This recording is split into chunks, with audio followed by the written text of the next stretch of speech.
Hello, welcome back to Broyhill on Aviation Leadership.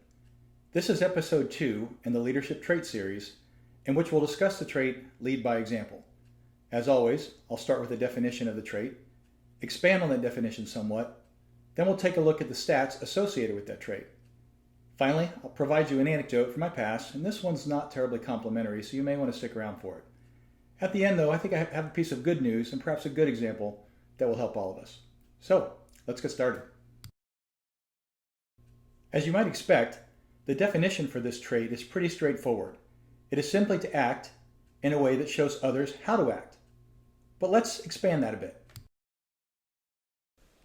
While I was doing the research for this book, I came across an interesting quote from a writer in Forbes magazine by the name of Victor Lippmann. In it, he captures a perspective on leading by example that kind of sung to me. He says, "I was never a big fan of former U.S. Secretary of Defense Robert McNamara, one of the architects of the Vietnam War. But on one matter, I thought he was dead right. He always felt a primary responsibility of management was, as he put it, to be more Catholic than the Pope. This had nothing to do with religion, of course, but everything to do with setting the right kind of example, the absolute best tone at the top. As a manager or leader at any level, you can choose not to lead by example and not play by the same rules you expect others to. But why would you want to? That is, if you want to have the best chances of succeeding. There are two highly practical reasons why leading by example makes excellent career and business sense. Number one, it's effective. Number two, and this is the most important one, it makes people want to follow you. When I did the research for this trait, I defined it as sets the example through his or her actions. And as you can see, similar to the trait of integrity in episode 1, the leaders and followers both rated it highly and ranked it highly, and the leaders and followers agreed, i.e. were aligned on their feelings about the trait. Sometimes, when you're trying to illustrate a particular leadership trait, it's perhaps more instructive to provide a bad example than a good one. So let me do that. Years ago in a former life, when I was director of aviation for a large corporation, we used to receive vendor-provided food items and sometimes some swag items as well. One time we received a food item, or a box full of food items, and I took it to the break room, which is what I always did to share it with my team members.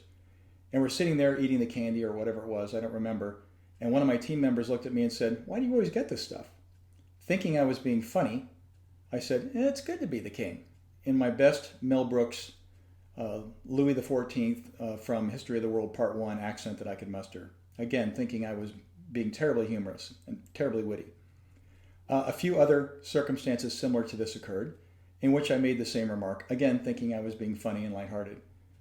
Later, I received a 360 management review and learned that one of my subordinates, in fact a couple of them, said, "He thinks he's a king. He says it's good to be the king all the time."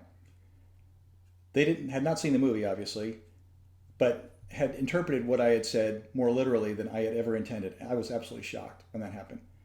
And I learned that setting the example has as much to do with what you say as it does with what you do, because people are always listening. So with that less than stellar example to ruminate on this Easter Sunday, let's have a better one. I'm a Christian, which means I, like my fellow believers, believe that Jesus Christ died on the cross for my sins. Now, whether you are a believer or not a believer, I think you have to conclude that the example that Jesus set during the course of his life was leadership by example in the most pure sense. So in this holy Easter day, chew on that for a while as well. Thank you for tuning in to episode 2 of the Leadership Trait series.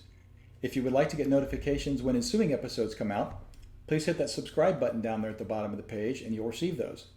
If you'd like to read more about the traits, about the research, and maybe hear some better stories about how to do things like lead by example, buy the book, Business Aviation Leadership, From the Traits to the Trenches, where we've got stories from over 50 business aviation leaders throughout the industry that illustrate those traits in a lot better way than I did for this one. You can find copies of the book through online retailers, or you can buy signed copies through my website at www.chrisbroyhillbooks.com.